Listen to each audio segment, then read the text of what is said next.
அஸ்ஸலாமு அலைக்கும். Saturday morning எடுத்த மினி விலாக் தான் இது. இன்றைக்கி சாட்டர்டே, சண்டே பிள்ளைங்களுக்குமே வந்து ஸ்கூல் லீவ் விட்டுருந்தாங்க. எல்லா நாளுமே வந்து சாட்டர்டே லீவ் கிடைக்காது, எப்போயாவது வந்து கிடைக்கும்.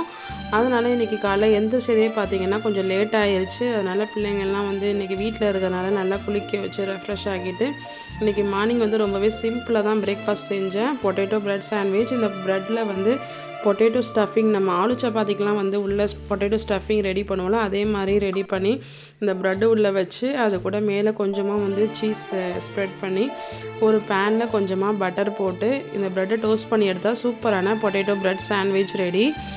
தென் லஞ்சுக்கு என்ன ரெடி பண்ணலாம் அப்படின்னு யோசிச்சுட்டே இருந்தேன். பிள்ளைங்களுமே வந்து வீட்டில் இருக்காங்க, கொஞ்சம் ஏதாவது டிஃப்ரெண்ட்டாக செஞ்சு கொடுக்கலாம் அப்படின்னு. ஃபிஷ் வாங்கினது கொஞ்சம் இருந்தது, சரி அதை வச்சு சிம்பிளாக வந்து ஃபிஷ் பிரியாணி மாதிரி ரெடி பண்ணிடலாம் அப்படின்னு அதான் ட்ரை பண்ணேன். ஃபிஷ் பிரியாணி வந்து அம்மா செஞ்சுருக்காங்க, சாப்பிட்ருக்கேன். பட் ஃபர்ஸ்ட் டைம் நான் இப்போ தான் ட்ரை பண்ணேன். ரொம்பவே நல்லா தான் வந்திருந்தது.